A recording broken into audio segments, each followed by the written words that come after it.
आइए पहले थोड़ी झलक देख लीजिए। ये ढक्कन, एक मिनट रुक जा। भाई साहब आप लोग बता दीजिए, हमारे देश के अंदर कुंभ का इतना बड़ा आयोजन हो रहा है, सारी दुनिया में इतना बड़ा आयोजन कभी हुआ है क्या? ये थोड़ा रुक जा। भाई साहब आप लोग बता दीजिए, कुंभ का आयोजन सिर्फ भारत में ही होता है तो सबसे बेस्ट ही होगा ना, दुनिया में कहाँ होता है? इसको बताओ। आत्मनिर्भर भारत की बात तो आत्मनिर्भर भारत के बारे में बात कर। ये थोड़ा रुक जा। भाई साहब आप लोग बताओ, हमारे देश के अंदर एप्पल के फ़ोन बन रहे, दुनिया भर में एक्सपोर्ट हो रहे, और इसको अभी भी पता नहीं है कि हम आत्मनिर्भर बन रहे। रुक जा।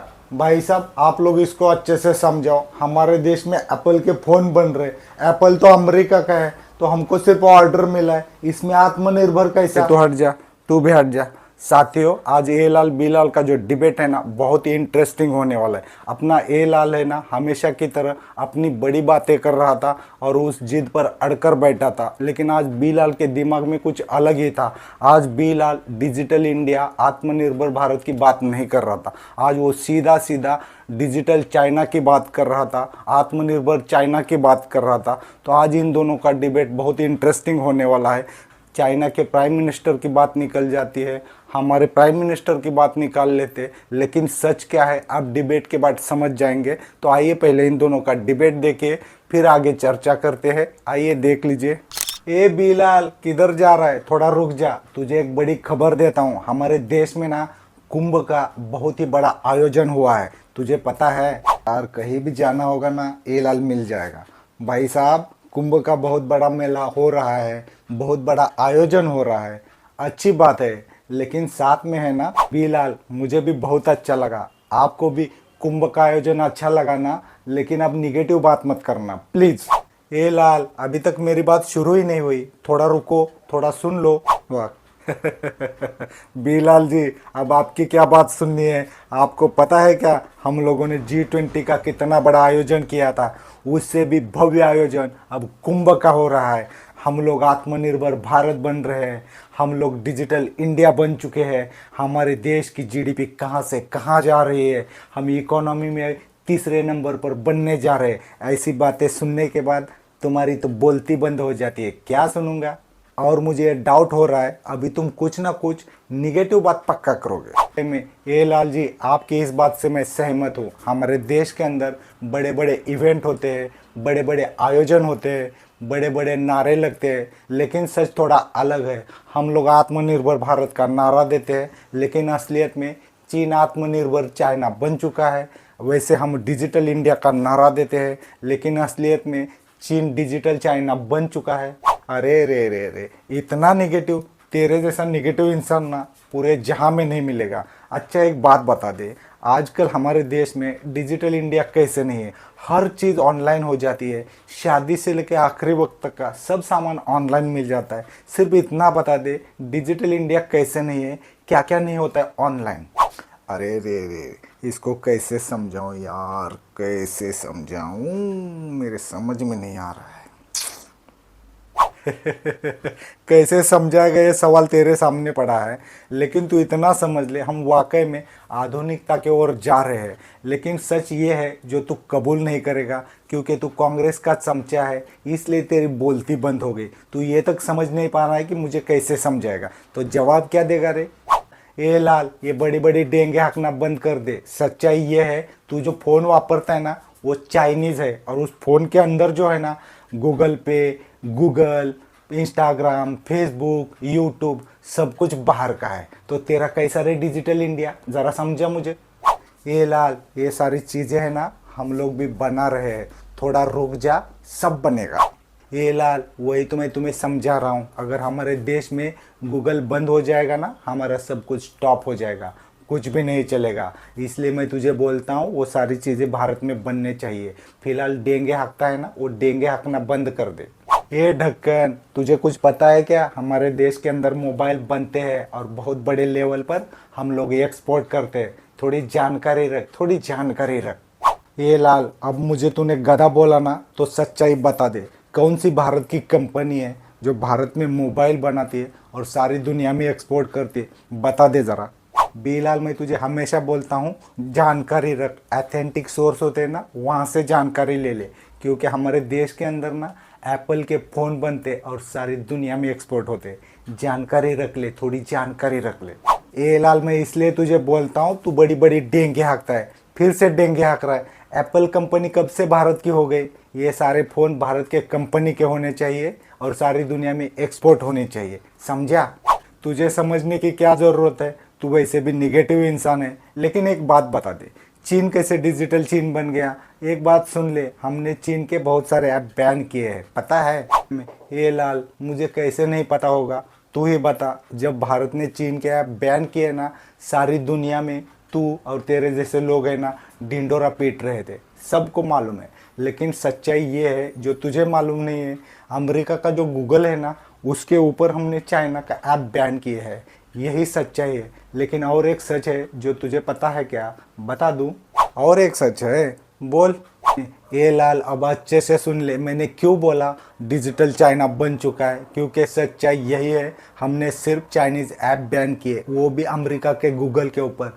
लेकिन चीन ने है ना, गूगल, फेसबुक, इंस्टाग्राम, हर चीज़ बैन करके रखी है और उन्होंने अपना अल्टरनेटिव बनाया है। वो किसी भी तरह से अमेरिका के ऊपर डिपेंडेंट नहीं है, इसलिए मैंने बोला डिजिटल चाइना। और एक बात सुन ले, वाकई में चाइना आत्मनिर्भर चाइना भी बन चुका है, पता है? ये लाल, ये तू क्या बात कर रहा है? चीन डिजिटल चाइना बन चुका है, आत्मनिर्भर चाइना बन चुका है, कैसे? ये लाल, तू अभी भी नहीं समझा चीन को मैंने आत्मनिर्भर चाइना क्यों बोला? क्योंकि वाकई में वो आत्मनिर्भर बन चुका है। उन्होंने अपना खुद का गूगल जैसा सर्च इंजिन बनाया है, इंस्टाग्राम, फेसबुक, यूट्यूब जैसे ऐप है ना, खुद के बनाए हैं, खुद वापरते। वैसे ही चाइना के जो राष्ट्राध्यक्ष है ना, कहीं भी आते जाते हैं ना, चाइनीज़ कार से जाते हैं, अपने खुद का प्रोडक्ट खुद वापरते। इसलिए मैंने बोला कि चाइना आत्मनिर्भर चाइना बन चुका है। बिलाल, इसका मतलब क्या है? हम अच्छी कारें नहीं बनाते? ज़रा सड़क पर जाकर देखा कर और ज़्यादा फेंक मत। ये लाल, तू इंसान कैसा है रे? तू अभी भी नहीं समझ पा रहा है, थोड़ा ध्यान देकर समझ ले। चाइना के राष्ट्राध्यक्ष कहीं भी जाते हैं ना, तब चाइनीज़ कार से जाते हैं। इससे जनता के अंदर ना संदेश चला जाता है, स्वदेशी वापरना चाहिए, चाइनीज़ कार अच्छी है। जनता भी वैसे ही सोचेगी और स्वदेशी यूज़ करेगी। और हमारे वाले हैं ना, कहीं भी जाते हैं ना, BMW, फॉरेन कार में जाते हैं। इससे जनता में संदेश क्या जाता है? वैसे गॉगल बाहर का यूज़ करते हैं, घड़ी बाहर की यूज़ करते हैं। वैसे अगर हमारे प्रधानमंत्री करेंगे तो जनता के अंदर कैसे संदेश चला जाएगा? स्वदेशी वापरना चाहिए, आत्मनिर्भर बनना चाहिए। तू ही बता दे। बिलाल, तू कैसे निगेटिव इंसान है रे? ज़रा सोच कर बता दे। चाइनीज़ कार तुझे अच्छी लगने लगी है? हमारी जो स्कॉर्पियो है ना, बेस्ट कार है, सारी दुनिया में एक्सपोर्ट होते हैं। और हमारी जो स्कॉर्पियो है ना, इसको लोग रोड किंग बोलते हैं, रोड किंग, समझा? ये लाल, ये तो मुझे भी पता है, इंडियन कारें अच्छी कारें होती है। लेकिन सच्चाई यही है, हमारे नेताओं को भी इंडियन कार वापरनी चाहिए, इंडियन गॉगल, इंडियन घड़ी वापरनी चाहिए और जनता के अंदर स्वदेशी का संदेश देना चाहिए। सिर्फ स्वदेशी बोलकर, सिर्फ आत्मनिर्भर बोलकर कैसे चलेगा? बी लाल, ये जो तूने बात की ना, मुझे बिल्कुल ठीक लगी। ए लाल, अब तू समझा ना, मैं वाकई में ठीक बात करता हूँ। ओ बी लाल, थोड़ी तारीफ क्या कर दी? तू तो खुश हो गया, पेड़ पे चढ़ने लगा। थोड़ी तारीफ होती है ना, हजम करने को सीख ले। लोगों को तारीफ करने से सीना चौड़ा हो जाता है, लेकिन तेरा तो पेट फूल रहा है। पेट? क्या बात है? अरे तू कोई ज्ञानी नहीं है, तू ज्ञानवाटी है, हट। ये ढक्कन, मैंने क्या गलत कहा? ए बी लाल, अभी मैंने तुझे ज्ञानवाटी कहा, फिर भी नहीं समझा? सब कुछ गलत ही कहा तूने। गूगल वापरता है, फेसबुक वापरता है, इंस्टाग्राम वापरता है, चाइनीज़ मोबाइल देता है, सबका हम लोग पैसा देते हैं, पैसा। हमारा इकोनॉमी बढ़ रहा है, हमारा जीडीपी बढ़ रहा है, समझा? अरे यार, इसको कैसे समझाऊं, कैसे समझाऊं? अरे रे रे, तू मुझे क्या समझाएगा? अरे भारत देश को ना सोने की चिड़िया कहते हैं, सोने की चिड़िया। और भारत देश का जो जीडीपी है, भारत देश की जो इकोनॉमी है, उसे देखकर चाइना और अमेरिका भारत में पैसे कमाने आते हैं। वो हमारे पास आते, हम नहीं जाते, समझा? ए लाल, थोड़ा रुक जा, इस बात को मैं मान लेता हूँ। चाइना, अमेरिका भारत में आते हैं, भारत में कमाते हैं, हम उनके पास नहीं जाते, वही हमारे पास आते हैं। लेकिन बाद में हमारी सरकार को ना उनके पास जाना पड़ता है, कर्जा लेना पड़ता है। और वो लोग है ना, सूद के साथ अपना पैसा वापस लेते हैं। अब तुझे पता है क्या, हमारे देश के ऊपर 205 लाख करोड़ का कर्जा हो चुका है। ये बहुत बड़ी रकम है। अब तू ही बता दे, हमारे ऊपर इतना कर्जा हो चुका है, उसका क्या? अब बोल ले, कुछ सेंस है क्या तेरी बात का? बिलाल, तू मेरा सेंस क्यों निकाल रहा है? मेरा सेंस ठीक से चलता है। तू ही भूल चुका है, हमारे देश के अंदर इतना बड़ा कुंभ का आयोजन हो रहा है। जा अब तू गंगा में जाकर डुबकी लगा ले और तेरा जो भी पाप है ना, वहाँ पर धो के आ। ए लाल, तू कैसा इंसान है रे? अभी कितनी सीरियस बात हो रही थी, कितने अच्छे से बोल रहा था, तूने बात घुमा दी, सीधा कुंभ मेले में लेके गया। लेकिन यहाँ भी सच सुन ले, कुंभ मेले में जो भी जाते हैं श्रद्धा से जाते हैं, बात अलग है। लेकिन गंगा में जो डुबकी लगाने जाते हैं ना, वो पापी होते हैं। मैं पापी नहीं हूँ। तू जा और अपनी डुबकी लगा ले, समझा?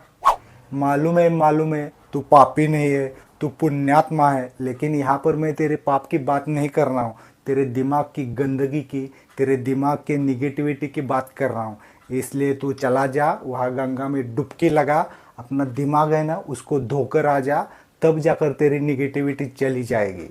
ये लाल, मैं कुछ भी निगेटिव बात नहीं कर रहा हूँ। मैं जो भी बोल रहा हूँ बिल्कुल सच बोल रहा हूँ। इसमें निगेटिव की क्या बात है? बिलाल, मैंने तुझे क्या बोला? तू गंगा में जा, वहाँ पर तेरे दिमाग को धो ले, यहाँ पर आ। जब तेरी निगेटिविटी चली जाएगी ना, तब मैं तुझसे बात करूँगा। फिलहाल मैं चलता हूँ, क्योंकि तू मुझे और पकाएगा। आप जाने दे, माफ़ कर दे। साथियों नमस्कार। हमेशा की तरह वही कहूँगा, इन दोनों के चक्कर में मत पड़िए। दोनों भी पागल हो चुके हैं, इनका काम यही है। लेकिन आप इस बात को समझ लीजिए, ए लाल आधा पागल है, बी लाल आधा पागल है, दोनों मिलकर पूरा पागल हो जाते हैं। और यहाँ पर संभावना ये है, हमें भी आपको भी ये दोनों पागल बना सकते हैं। तो इनकी बातों पर ध्यान मत दीजिए। लेकिन आप लोग इस बात को समझ सकते हैं, इन दोनों का जो विषय है वो आपके लिए, मेरे लिए बहुत ही ज़्यादा ज़रूरी है।